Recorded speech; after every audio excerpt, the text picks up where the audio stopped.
Merci beaucoup. Bonjour, Monsieur le Président. Bonjour, madame. Ma question, c'est encore autour des accords RDC-États-Unis. Et cette fois, c'est dans son volet de l'accueil des migrants des pays tiers exclus du territoire américain. Il y a plusieurs questions qui se posent là-dessus. Et donc, est-ce que vous pouvez nous dire, Monsieur le Président, que prévoit cet accord? Pour commencer, combien de temps ces migrants vont rester sur le territoire congolais?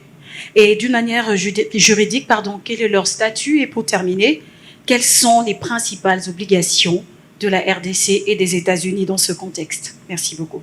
Vous en posez beaucoup de questions.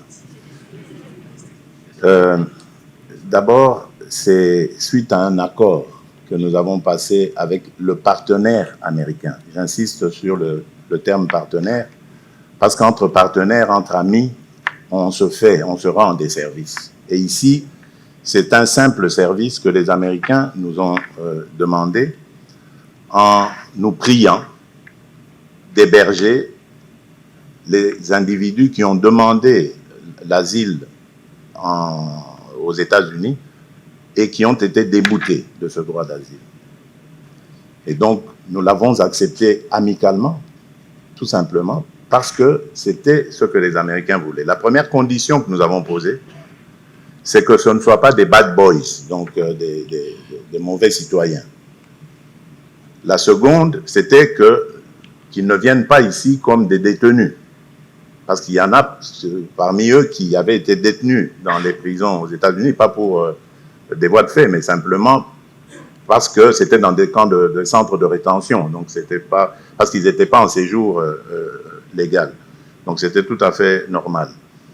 Et donc, on a commencé un processus qui fera que ces individus seront libres à tout moment de quitter la République démocratique du Congo.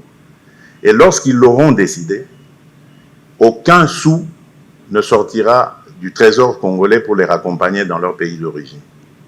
Nous n'avons fait que leur donner l'abri, s'ils le veulent. Parce que si demain ils décident de partir, personne ni rien ne pourra les en empêcher. Qu'est-ce que vous avez voulu savoir encore de plus?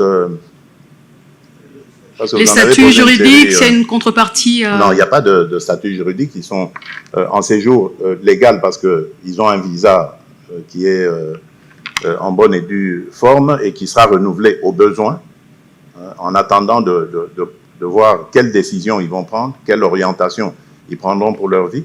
Nous comprenons qu'en ce moment, psychologiquement, ils doivent être aussi déstabilisés parce que, comprenez-les, au départ, ils rêvaient d'arriver, de vivre le rêve américain et aujourd'hui, ils vivent le rêve congolais.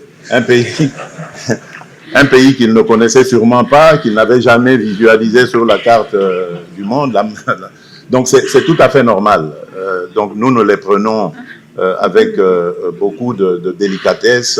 Nous leur souhaitons vraiment la bienvenue et nous nous mettons à leur service pour rendre leur séjour agréable. Donc, il n'y a vraiment pas à pérorer là-dessus.